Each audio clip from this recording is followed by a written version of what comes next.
पहला कुरिन्थियों अध्याय 8। मूर्तियों को चढ़ाया गया भोजन। अब मूर्तियों के सामने बलि की हुई वस्तुओं के विषय में हम जानते हैं कि हम सबको ज्ञान है। ज्ञान घमंड उत्पन्न करता है, परंतु प्रेम से उन्नति होती है। यदि कोई समझे कि मैं कुछ जानता हूं, तो जैसा जानना चाहिए वैसा अब तक नहीं जानता। परंतु यदि कोई परमेश्वर से प्रेम रखता है, तो परमेश्वर उसे पहचानता है।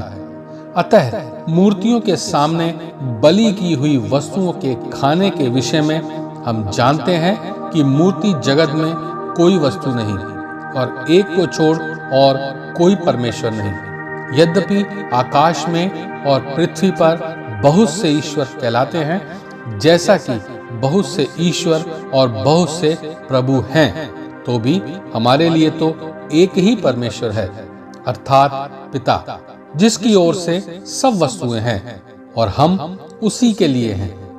और एक ही प्रभु है, अर्थात यीशु मसीह, जिसके द्वारा सब वस्तुएं हुई और हम भी उसी के द्वारा हुए हैं। पर सबको यह ज्ञान नहीं, परंतु कुछ तो अब तक मूर्ति को कुछ समझने के कारण मूर्तियों के सामने बलि की हुई वस्तु को कुछ समझकर खाते हैं, और उनका विवेक निर्बल होने के कारण अशुद्ध हो जाता है।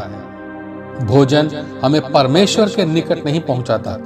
यदि हम ना खाएं तो हमारी कुछ हानि नहीं, और यदि खाएं तो कुछ लाभ नहीं। परंतु सावधान, ऐसा न हो कि तुम्हारी यह स्वतंत्रता कहीं निर्बलों के लिए ठोकर का कारण हो जाए।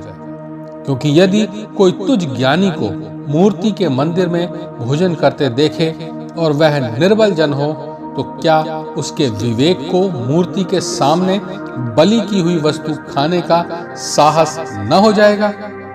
इस रीति से तेरे ज्ञान के कारण वह निर्बल भाई जिसके लिए मसीह मरा नष्ट हो जाएगा।